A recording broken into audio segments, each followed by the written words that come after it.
नमस्कार, जय हिंद साथियों। वीडियो के आज के सेशन में आप सभी लोग का बहुत बहुत स्वागत है।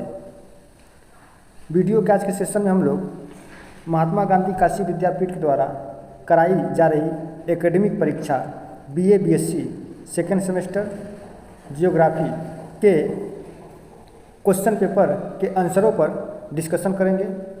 और यह क्वेश्चन पेपर ह्यूमन ज्योग्राफी का है और यह बीए या बीएससी सेकेंड सेमेस्टर का है। और इसका जो बुकलेट कोड का सीरीज़ है वो डी है, जैसा कि आप लोग स्क्रीन पर देख रहे हैं। आइए हम लोग स्टार्ट करते हैं इसके प्रश्न संख्या 1 से। कुवियर ने त्वचा के रंग के आधार पर मानव प्रजाति को कितने वर्गों में विभाजित किया है? 2, 3, 4, 5। तो इसका जो सही आंसर हो जाएगा वो हो जाएगा आपका 3, है ना। तो कुवियर ने त्वचा के रंग के आधार पर मानव प्रजाति को 3 वर्गों में विभाजित किया है। कुवियर ने निग्रिटो, काकेसाइड और मंगोलाइड। निग्रिटो यानी काले रंग के, काकेसाइड श्वेत या गोरे रंग के और मंगोलाइड पीले रंग के। आइए अब आगे देखते हैं प्रश्न संख्या 2। भारतीय जनजाति अधिकतर निवास करती है शहरों में, मैदानों में, मरुस्थलों में, वन या पहाड़ियों में। तो ये जो सही आंसर हो जाएगा, जो भारतीय जनजाति है वो अधिकतर वन और पहाड़ियों में निवास करती है। तीसरा क्वेश्चन, निम्नलिखित में से किस अभिलक्षण को मानव प्रजातियों के वर्गीकरण हेतु नहीं प्रयोग किया जाता? आँख, कान, नाक या बाल। तो देखिए, आँख का प्रयोग किया जाता है, नाक का किया जाता है, बाल किया जाता है, लेकिन ये जो कान है इसका प्रयोग नहीं किया जाता है। तो राइट ऑप्शन नंबर 2 हो जाएगा।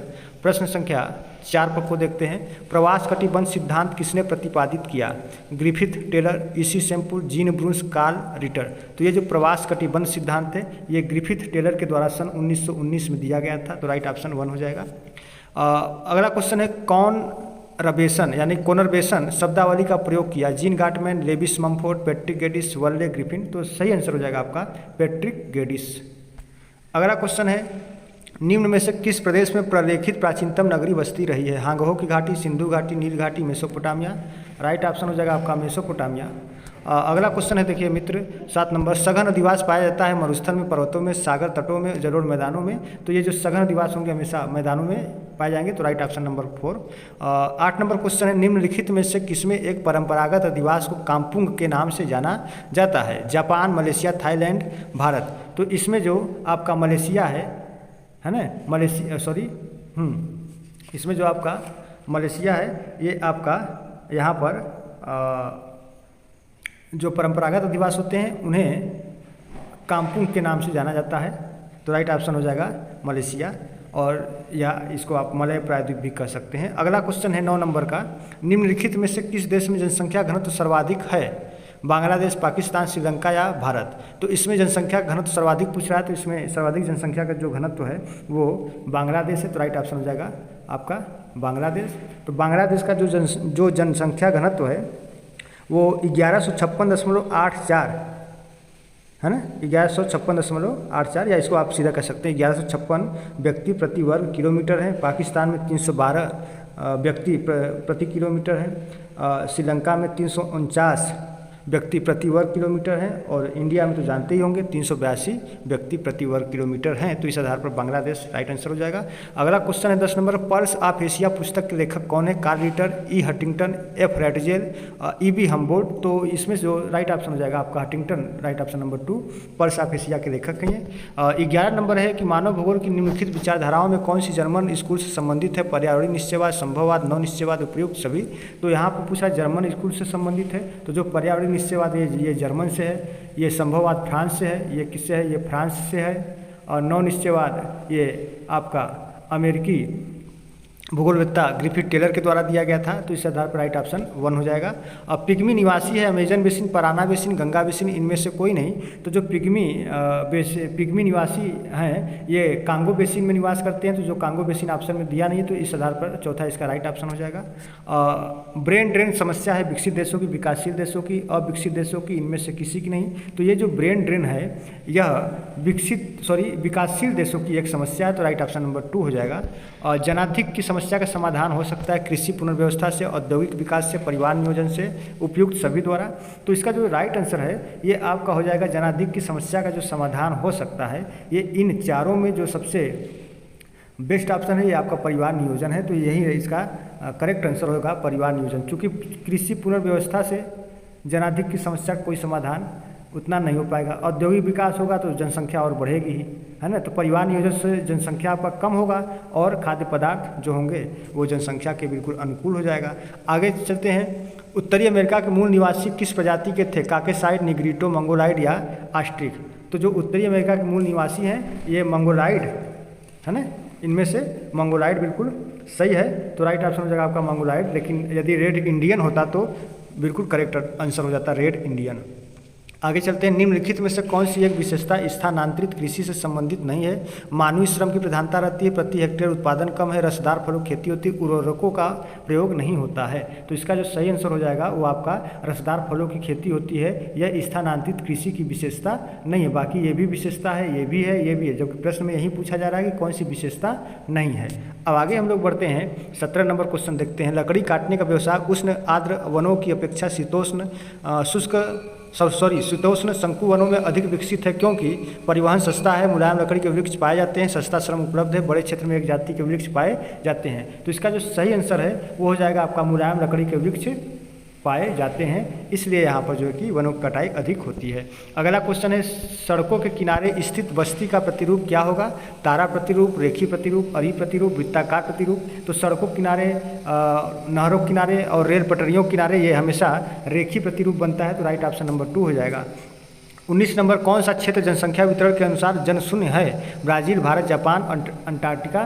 तो यह जो चौथा ऑप्शन है अंटार्कटिका, यहाँ पर जनसंख्या बहुत ही न्यूनतम है या शून्य है। अगला क्वेश्चन है। ऑस्ट्रेलिया में जनसंख्या वृद्धि का कारण है औद्योगिकरण, जलवायु, अप्रवास, कृषि कार्य? तो ऑस्ट्रेलिया में जो जनसंख्या का वृद्धि कारण रहा है वो अप्रवास या ई माइग्रेशन रहा है, तो राइट ऑप्शन हो जाएगा ई माइग्रेशन।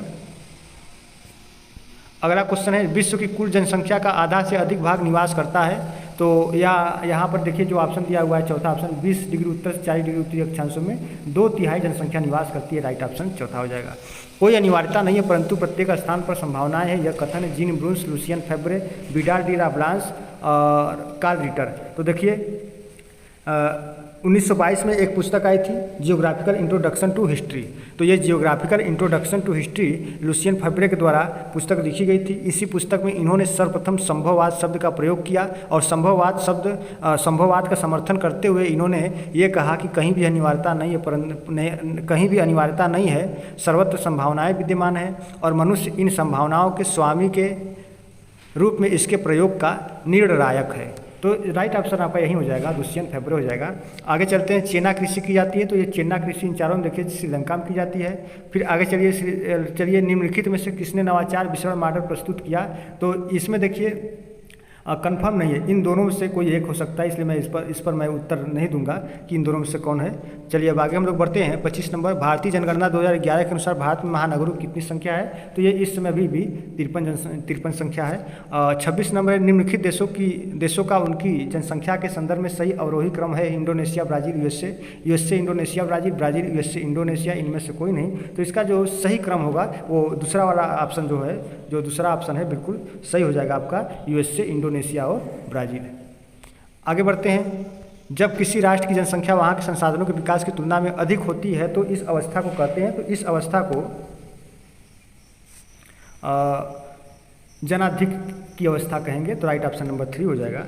आगे बढ़ते हैं। किस जनजाति मौसमी प्रवास पाया जाता है? टोडा, थारू, गोंड और गद्दी में? तो यहाँ पर देखिए जो आपका टोडा है मौसमी प्रवास कह रहा है ना, सॉरी हाँ, मौसमी प्रवास जो है तो ये आपका जो गद्दी है ना, तो गद्दी में मौसमी प्रवास पाया जाएगा, जो कि ये पहाड़ी और पर्वतीय क्षेत्रों में पाए जाते हैं। ऐसा माना जाता है कि जो पर्वतीय गडेरिए होते हैं उन्हीं को गद्दी कहा जाता है, ठीक है।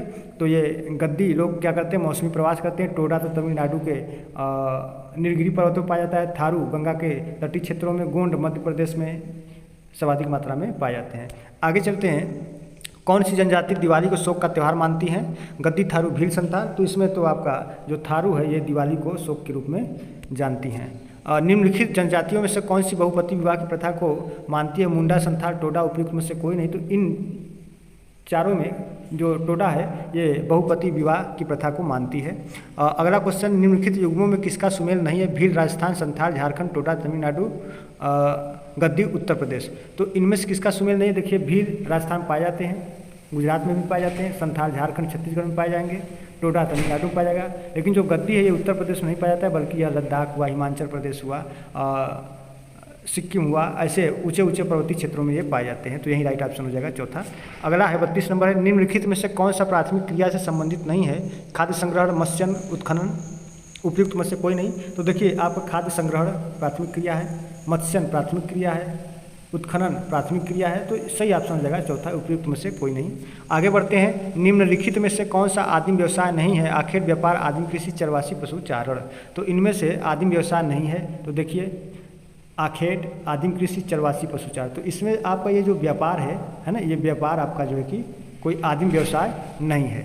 आगे बढ़ते हैं, लैप, समोयत तथा कोरियाक किस प्रदेश की आदिम जनजातियां हैं? यूरेशिया, टुंड्रा, भूमध्य रेखी, अरब मरुस्थल, पूर्वी अफ्रीका। तो राइट आंसर हो जाएगा यूरेशिया, टुंड्रा हो जाएगा। आगे बढ़ते हैं, पीसी कल्चर संबंधित है अंगूर उत्पादन से, मत्स्य उत्पादन से, मधुमक्खी पालन से, रेशम उत्पादन से। तो जो आपका पीसी कल्चर है वो मत्स्य उत्पादन से संबंधित है। डागर बैंक और ग्रांड बैंक किसके लिए प्रसिद्ध है? फूलों कृषि, डेयरी फार्मिंग, मत्स्यन, उपयुक्त में से कोई नहीं। तो डागर बैंक और ग्रांड बैंक ये यहाँ पर मछली पकड़ने का ये बहुत बड़ा जो है कि स्थान है। तो इससे आप मछली वाले से यानी कि मत्स्यन ऑप्शन नंबर 3 से आप सही कर सकते हैं। एस्किमो निवासी उष्ण मरुस्थल के विषुवत-रेखी प्रदेश के, मानसूनी प्रदेश के, उपयुक्त में से कोई नहीं। तो इसका जो सही आंसर हो जाएगा एस्किमो आपका जो निवासी हैं ये ध्रुवीय प्रदेशों के हैं। तो इसमें उष्ण मरुस्थल के हैं नहीं, विषुवत-रेखी भी नहीं है, मानसूनी प्रदेश के भी नहीं है। तो उपयुक्त में से कोई नहीं, चौथा ऑप्शन बिल्कुल सही हो जाएगा। 38 नंबर, मलयालम किस राज्य में बोली जाती है? केरल, कर्नाटक, गोवा, आंध्र प्रदेश। तो यहाँ पर देखिए केरल में मलयालम बोली जाती है। अगला क्वेश्चन है, निम्नलिखित में से कौन सा सुमेलित नहीं है? क्रियाशीलता सिद्धांत जीन ब्रूंस ने दिया था, निश्चयवाद नौ निश्चयवाद जी टेलर ने दिया था, संभववाद ब्रांच ने दिया था। लेकिन यहाँ पे ये निश्चयवाद है, तो निश्चयवाद यहाँ पर ये रेटजेल होता तो ये बिल्कुल सुमेलित होता, तो ये गलत हो गया। तो यही बिल्कुल सुमेलित नहीं है, राइट ऑप्शन हो जाएगा। OHK स्पेट ने प्रसंभाव्यवाद शब्द का प्रयोग किया था। अब आगे बढ़ते हैं, 40 नंबर, निम्नलिखित में से कौन सा सांस्कृतिक भूदृश्य का उदाहरण है? पर्वत, प्रवाल भित्ति, खनन, तटीय मैदान। तो देखिए सांस्कृतिक भूदृश्य पूछ रहा है, यानी कि जो मानव निर्मित भूदृश्य है। तो पर्वत मानव निर्मित भूदृश्य है? नहीं है। प्रवाल भित्ति है? नहीं है। तटीय मैदान है? नहीं है। लेकिन जो खनन है ये मानव निर्मित भूदृश्य है। तो यह बिल्कुल सही आंसर हो जाएगा ऑप्शन नंबर 3। आगे चलते हैं, निम्नलिखित में से कौन संभववाद का समर्थक नहीं था? विडालिरा ब्रांस, कार्ल सावर, जीन ब्रूंस, इसी सेम्पुल। तो ये पूछ रहा कि नहीं था। तो देखिए विडालिरा ब्रांस तो संभववाद के जनक माने जाते हैं, कार्ल सावर संभववाद के समर्थक हैं, ब्रूंस ने सर्वप्रथम ये भी जो है कि संभववाद के समर्थक हैं। लेकिन जो सेम्पुल है ये रेटजेल की सबसे घोर समर्थक में से एक हैं। आगे चलते हैं, 42 नंबर, भौगोलिक पर्यावरण के प्रभाव पुस्तक किसने लिखी थी? जेफरसन ने, जी टेलर ने, पीटर हैगेट ने, इसी सेम्पुल ने। तो भौगोलिक पर्यावरण यानी कि दिया है इन्फ्लुएंसेस ऑफ जियोग्राफिक इन्वायरमेंट नामक पुस्तक सन 1911 ईस्वी में कुमारी सेम्पुल के द्वारा लिखा गया था। आगे बढ़ते हैं हम लोग, 43 नंबर, भाषा बातचीत की संगठित पद्धति है जिसके द्वारा मनुष्य एक दूसरे से संचार करते हैं, कथन है। तो ये जो कथन है आपका, ये आपका हो जाएगा भाषा बातचीत की संगठित पद्धति जिसके द्वारा मनुष्य एक दूसरे से संचार करते हैं। क्रोबर, विडालिरा ब्रांस, N.A. क्लार्क या जी टेलर। तो इन चारों में देखिए ये क्लार्क परिभाषा दे सकते हैं, लेकिन ये मान के लिए कन्फर्म नहीं है। आगे क्वेश्चन चल बढ़ते हैं, 44 नंबर, विश्व का सबसे प्राचीन उद्यम निम्न में से है? कृषि, पशुपालन, शिकार करना, लकड़ी काटना। तो सबसे प्राचीन उद्यम की बात कर रहा है तो शिकार करना ये सबसे प्राचीन हो जाएगा इसमें। 45 नंबर है, संयुक्त राज्य अमेरिका और कनाडा की संस्कृति को नाम दिया है? एंग्लो अमेरिकन, अंग्रेजी संस्कृति, फ्रांसीसी संस्कृति, इनमें से कोई नहीं। तो यहाँ पर ये आपका एंग्लो अमेरिका बिल्कुल सही हो जाएगा। 46 नंबर, ऑस्ट्रेलिया, न्यूजीलैंड और दक्षिण अफ्रीका में अंग्रेजी संस्कृति को स्थापित करने का श्रेय किस देश के निवासियों को जाता है? तो ये ब्रिटेन के निवासियों को जाएगा, चौथा ऑप्शन। 47 नंबर है, निम्न में से किस प्रजाति के बाल ऊन जैसे होते हैं? काकीसाइड, निग्रोइड, मंगोलाइड, ऑस्ट्रेलाइड।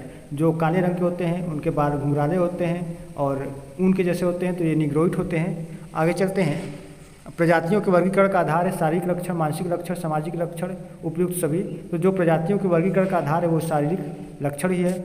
आगे चलते हैं, पुर्तगाली प्रमुख भाषा है? Colombia, Peru, Chile, Brazil.